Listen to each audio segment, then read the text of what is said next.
Hey guys, what's up? You're watching Clique, and today we're going to be looking at the Drevo Falcon Mouse. And to keep my reviews as transparent as possible, you guys should know that this was sent out for review. However, this doesn't affect my video in any way. So let's talk. The market for cheap, lightweight gaming mice has become more and more competitive as time has went on. Especially at that $50 to $60 price point, it's very hectic. But the Falcon comes in at that $40 price point, making it a true budget option for anyone looking to pick up an entry-level gaming mouse. And the specs that this mouse comes with make you think that it might be at a higher price point, coming with the Pixar 3389 sensor, a honeycomb shell, a lightweight flexible cable, and an overall good build quality. But as we already know, there's way more to a mouse than just the specs that it comes with. So let's get into it.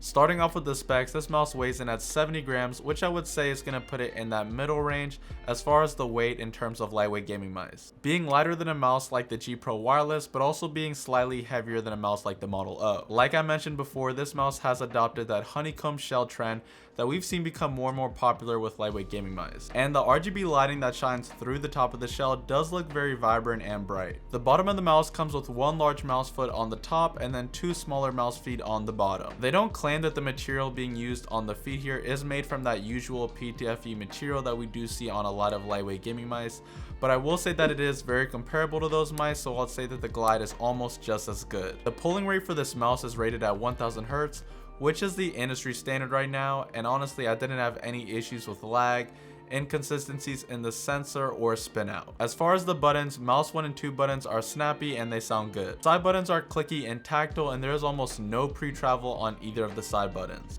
There's basically no pre-travel on either of the side buttons, and as far as post-travel, even if you press really hard, you're only gonna get a little bit of post-travel on both the front and back side button.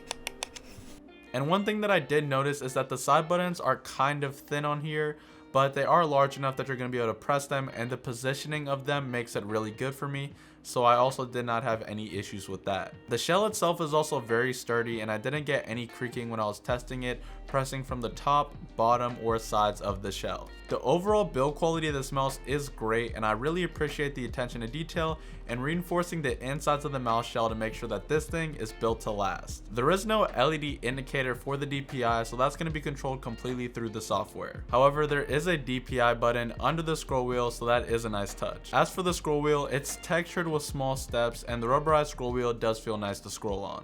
Checking out the dimensions of the mouse, it has a length of 126 millimeters, a width of 63 millimeters, and a height of 39 millimeters. The shape of this mouse, combined with its low profile with no real pronounced hump, I think makes it a great option for all three grip styles, either claw, fingertip, or palm grip. This is one of the only mice that I've tried that I can comfortably go into any of these different positions, and my hand just naturally falls into place and I can feel confident when I'm playing.